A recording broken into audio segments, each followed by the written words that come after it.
Welcome to the Investing Ahead podcast. I'm Tom Curran. I'm pleased today to have as my guest my son, Kevin Curran.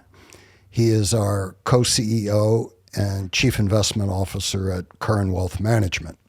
Before we go too far with this, I'd like to tell a little story about my boys. There are two of them, one here and one not in the business. But the one who's not in the business, he was once asked what his father did for a living, and he said, "My father sells socks."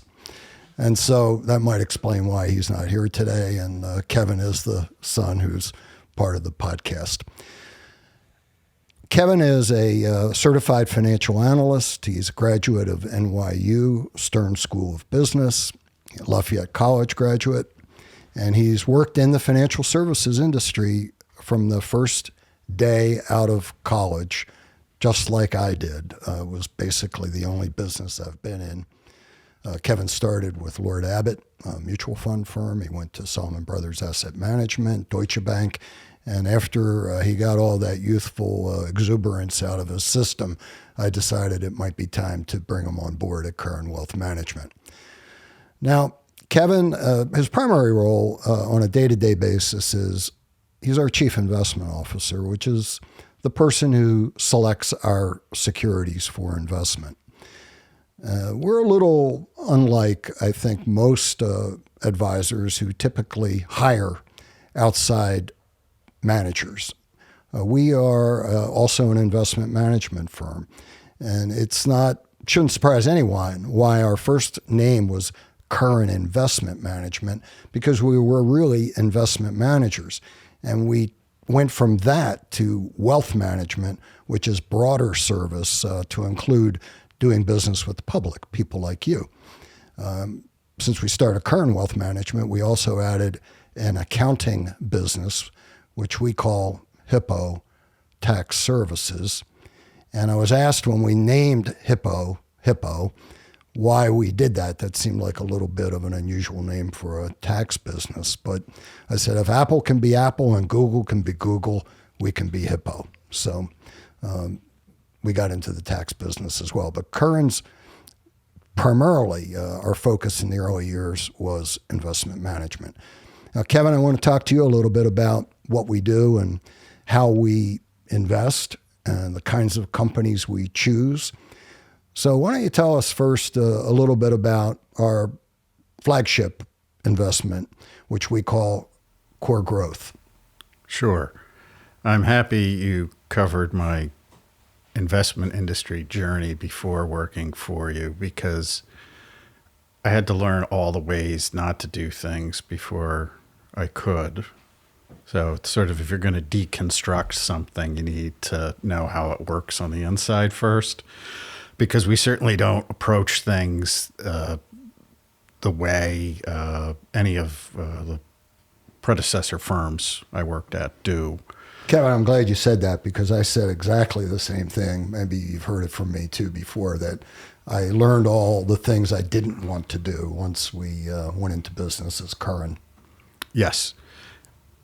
It's interesting too, because when talking to professional investors and showing them what we do, they're not really interested in the results, which are very good. They're more interested in pointing out how we're different and, oddly enough, rejecting the process, despite the fact that it works and has worked since we started in 1998 doing this together. The core foundational investment for Curran is our core growth strategy. How is it different? It can't be put into a box, which is how often people try to look at things, to describe things. It makes it simple if you can put it in a box and compare it, this box versus that box. We defy that and start with the notion, well, we don't need to own a lot of companies. We just need to own the best companies. So the portfolio consists of 20 to 25 positions across different sectors. It tends to be concentrated in information technology, healthcare, and consumer discretionary. The reason for that, they tend to offer the best company-specific returns, and then within the sectors themselves, you find the widest disparity of returns. So if we're doing our job well, we're picking not only the sectors that are doing the best, but we're picking the companies that are doing the best in those sectors. Those companies tend to have long runways for growth. So our time horizon for owning them is very long. We're looking at a typical holding period of 5 years or more, which for this industry is considered long, low portfolio turnover, commitment to the companies. For a taxable investor, that's beneficial in the sense that there's not a lot of churn, and hopefully we're doing better for the investor on an after-tax basis, not only as well on a relative basis versus the S&P 500. Kevin, let me interrupt here just for a minute. What does this mean for our investors? Lipper is probably the best known evaluator, measurer of data. Let's call it performance for investment managers in our business. Lipper ranks our core growth equity in the top 10 for the last 10 years. Now, when you look at that top 10, you're going to recognize almost all those names in the top 10. And you're going to look at the top 10 and say, Curran, who is that? How did those guys get in there? Right, exactly. So our core growth equity has a track record that goes back 25 years. And during that 25 years, it has outperformed the S&P 500 net of fee. And when you rank us among separate account managers, that is, people who buy individual securities on behalf of their clients and subject that to performance standards, the way you would look at a mutual fund, for example, and see how much they've grown over the years, who subject themselves to those standards. We're in the top 10 over the last 10 years. And Lipper, in this particular area, only does 10-year numbers. If you were to go back, we'd be in that going back even more years. So what we do, I think, is working, and it's verified. Correct. We also are in the top 10 for the last trailing 12 months and 5 years as well. And we own a lot of companies that people wish they owned but never did. In that list are companies like Apple, Google. We've owned them for quite a few years. And there are some companies that may not be so well known. What might give us a couple examples of the not so well known companies that we own? Well, companies that people may know, but not even realize they're publicly traded. Toro, if you have a lawnmower or snow blower in your shed, very possible it's Toro. People might not also realize that Toro makes farming equipment as well. It's a company we like and has done very well for us. Monster Beverage is a company that I like to point to often because one of the first lessons you taught me was you don't have to like a company's product for it to be a great investment. I remember trying Monster Beverage and I gagged and threw the thing away after pouring it out on the sidewalk. They were giving them away for free outside a baseball game. And I thought, wow, we've got to sell this. Who's drinking this? But Monster Beverage doesn't exist to cater to my tastes and needs. And clearly it's found a niche for its marketplace out there. And the company is one of the 5 best performing stocks in the S&P 500 over the last 25 years. I don't think many people would pick that. It's certainly not an obvious choice. Kevin, talk a little bit about what we found to be true about our investment strategy in terms of what is popular right now among the environmental, ethical concepts for investing. Sure, ESG, right? It's become a political hot button issue, which was likely predictable as soon as BlackRock started marketing themselves as sustainable. So you have big business, then politics intersecting. It's always entertaining, for lack of a better word, if you're offended by that. Likely to be making headlines soon in your newspaper, whether it be the Wall Street Journal or the New York Times. We have learned that our companies that we invest in tend to score well on measures of environmental, social, and governance standards.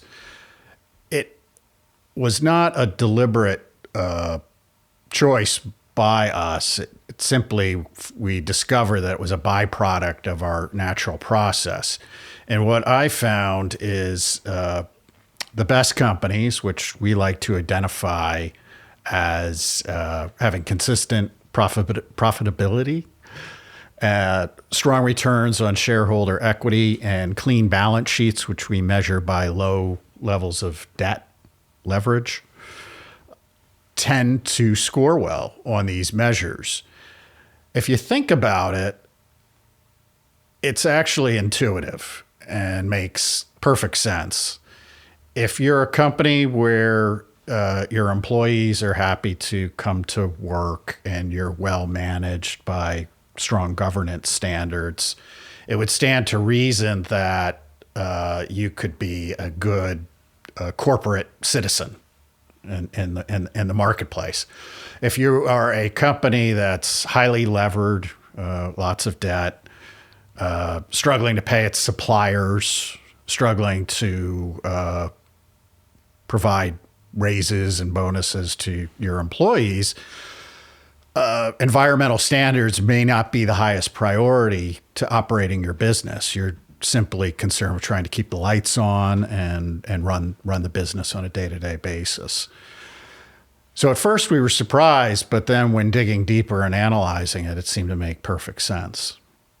What we found is that we were ESG and we didn't know it.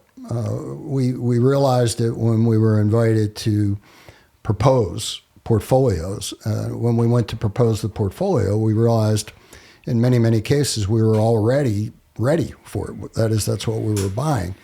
And I think what we found is that we found what is true for large companies to be true for smaller companies as well. So we apply the same standard when we're buying small stocks, mid-cap stocks, international.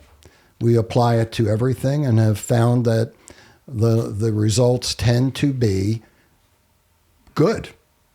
Contrary to what a lot of people believe, that is, once you twist your investment strategy to be something that is not the norm, you sacrifice returns. And we have not found that to be the case. Surprisingly, have not found that to be the case. Correct. We should note that we have begun to offer our clients a sustainable equity portfolio because of client interest and demand. It's something that we find a lot of investors are pleased with. It's something they are demanding and want. It doesn't mean that it always works. The last year would be an excellent example because the companies that did best, fossil fuels, defense companies because of the war in Ukraine. So there will be times that they fall out of favor. But what happens is the longer your time horizon, I think the better the results and returns. I am a believer that you don't need to sacrifice long-term results by focusing on ethical investing. Right. We happen to be there because that we found ethical investing to be a good way to go in the kinds of companies that have sustainable earnings, sustainable programs for capital. That is, they use equity. They don't borrow a lot of money. And Right. it's worked to our benefit. Talk a little bit about what we found to be the case for tax efficiency. We don't turn over nearly as much. We don't buy and sell nearly as much as our competitors do. We never sell a stock to simply buy another one. We don't fall in love with something and say we're going to have to buy this. Where are we getting the money? We just simply don't sell to buy. We found that to be works for us. One of the things that I think, Kevin, you know and I know is that we have to sometimes sell the smaller companies that we buy because they get too big. And Right. we do try to say to our clients who say, Tom, Kevin, and Curran Wealth, we want you to buy small cap companies. Well, what do you do when they get too big? That's a problem, isn't it? It is. It is. I like to think of it as graduation. If they get too big for a small cap portfolio, they can graduate to mid-sized portfolio or a large size portfolio. But I should clarify for the listener, what does that mean? You had me start by talking about our flagship strategy, which is core growth, and it consists of large companies. Through client demand and interest, we have developed strategies, what I refer to as down the market cap spectrum among mid-sized companies and smaller companies, meaning we create portfolios around our criteria with size being a determining factor. Why do this? Do I need more than one portfolio?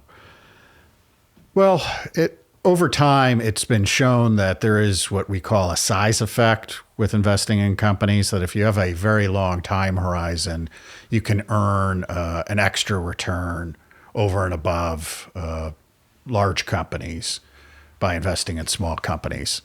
There's an added element of risk to that, and small companies could also underperform for extended periods of time. We happen to be in a period of time where large companies are dominating, and that has been the case since 2020. Kevin, you bring up a good point. Sometimes we're all confused, individual investors as well. The market is made up of many, many markets, and sometimes specific areas are doing extremely well and others aren't doing so well. We've learned that to be patient. I think patience is one of our main strong points, but sometimes you can be right in the long run and very, very, very wrong in the short run. And that's particularly difficult to deal with when it seems like the market's going up, but maybe small cap stocks are going down, or small cap growth is going down, or whatever. Pick a segment. Right. And it's very, very important to be able to not just see it and understand it, but to be patient. There are some frustrated investors this year because dividend income stocks are suffering and lagging. Why would that be the case? Dividends make up a significant amount of a total return. Total return is two components. It's the price return of the stock. In addition, it's that dividend that's paid by the company, reinvested by buying shares, that makes up a total return for a company. This year, companies that pay dividends are suffering. are lagging the S&P 500 significantly. A lot of investors are perplexed and confused by that. Why would that be the case? Inflation, higher interest rates. If you can get 5% on a 1-year T-bill, all of a sudden now investing in Procter & Gamble, to name a company, or a McDonald's that pays a nice dividend that's grown at solid rates over time doesn't look as exciting or as attractive. That doesn't mean you sell all your dividend stocks and then pivot to what's working well, because this will prove transitory. But it's the nature of the market, and it's where investors can often be their own worst enemy because they sell low and buy high, chasing whatever is doing well at the moment. And that's something that we fight ourselves. But as you've taught me, being a good investor and having success and meeting your objectives and goals is more discipline than skill, intelligence, IQ. Oftentimes people tend to outsmart themselves, convincing themselves, okay, Israel's going to invade Gaza.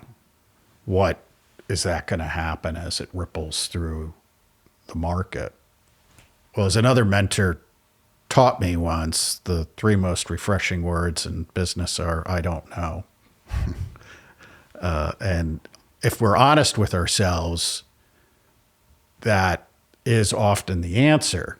So we revert back to first principles. What do we know works? And quality investing in companies that have consistent profitability, high returns on shareholder equity, low levels of debt, works over time. They endure. They endure. Quality endures. I like to say that it's important when you're investing to know what you will do before it happens. And if an event it would cause you to sell a company, our approach would be, why would you want to own it in the first place? These events are popping all the time. The fireworks are always shooting. And we like to say we want to know what we'll do before it happens, and that would be hold and buy more. And it's hard. It's easy to say that. It's very difficult to execute it. Kevin, the one thing I want to cover a little bit, because people may be thinking, well, we don't own bonds. Well, about 30% of our assets under management are in bonds. We have significant bond holdings. And so I'd like to talk a little bit about that. We do hold bonds. Typically, our investors have 30% or more of their assets in fixed income. We focus on short maturities, higher quality. We never invest in long-term bonds. Now, one of the reasons for that is, quite simply, we are looking at what we call the real return. The real return is the coupon, or the rate of interest, less inflation. And typically, that number is a negative number. That is, the rate of return we earn in a fixed income security doesn't meet the inflation rate. So we own bonds. We own them because they reduce volatility, allow us to draw on cash or cash equivalents or a less volatile asset class when and if we need it. So people say to me and say to you, I'm sure, why don't you like bonds? Well, we do like bonds, but we like bonds in terms of what do we expect from them. We expect a rate of interest. We expect less volatility. We expect no growth, because in the first podcast, and I'll kind of refer to that, I talk about what's a penny worth if invested in 1776. A penny in any period is a penny. A penny today is a penny.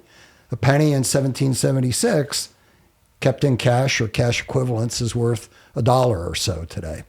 The penny at 5% is worth a few $1,000s, but a penny at 10% is worth more than $100 million. And so when we're investing money for our clients, we don't expect a 2 or 3 or 4 or 5% return to do something that it hasn't ever done in the history of mankind. But that doesn't mean there isn't value to it. There is value, but the value has to be understood in terms of what its job is. If you're looking at a football team, you don't expect your offensive lineman to be as spectacular and athletic as your quarterback. That doesn't mean you don't have offensive linemen.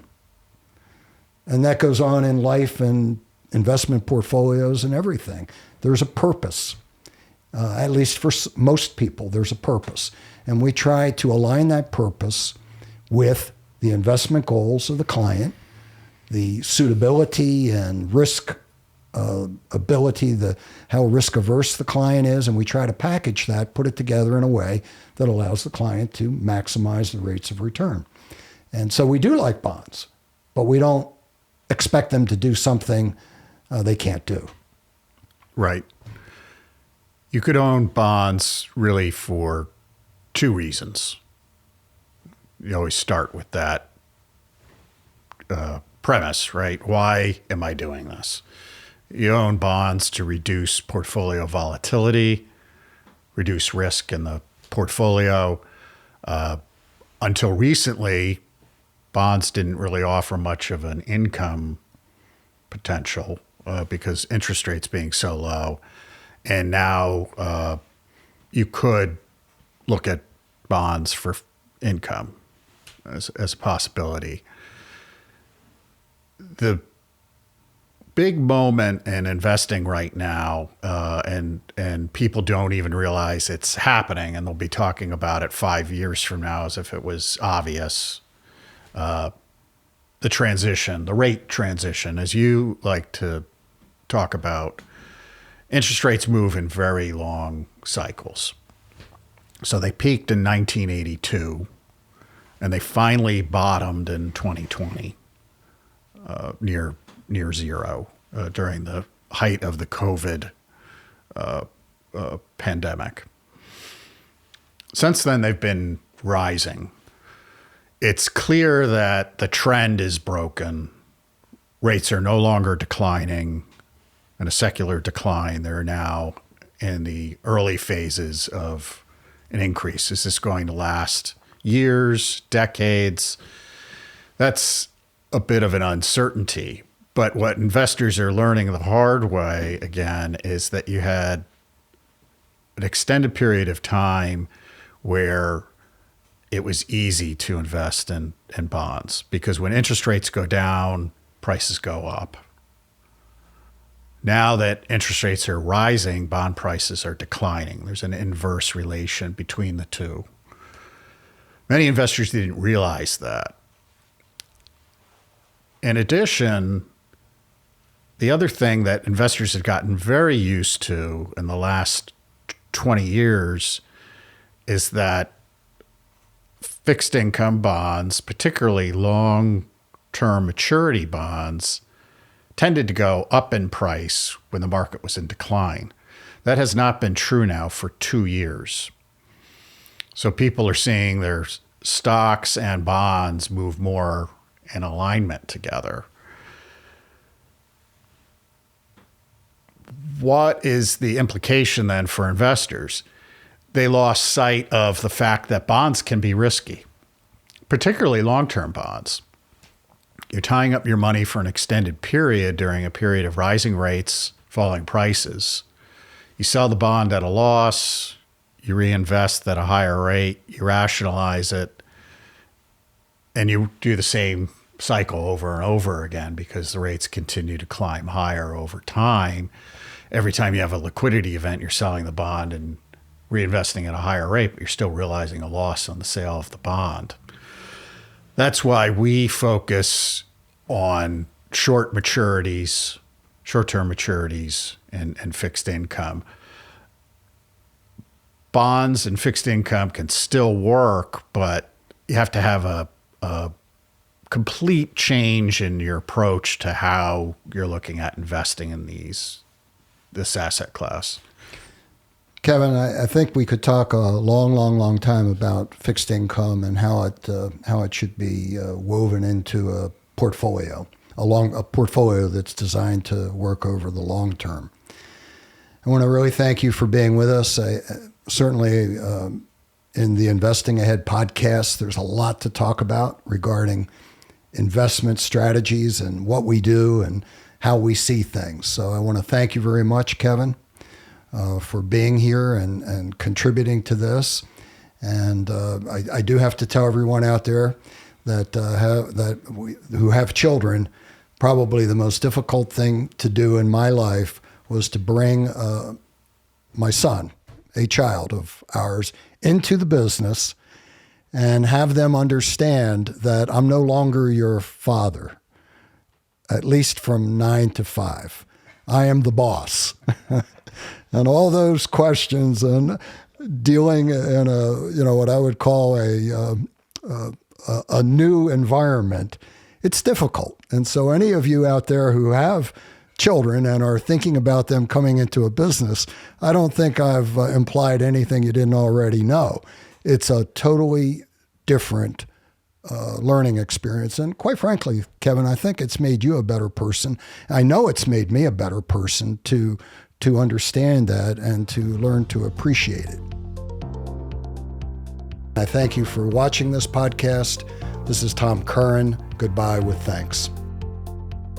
Thank you for watching and listening to the Investing Ahead podcast with Tom Curran. Look for the Investing Ahead book and audiobook available everywhere. Executive producer Brendan Kennedy. Directed and produced by John Wager. Engineered and edited by Adam Russell and Aided Fitzsimmons. Filmed and recorded at Galileo Media Arts Studios. Copyright 2024 Thomas Curran. All rights reserved. For more information, visit investingaheadpodcast.com.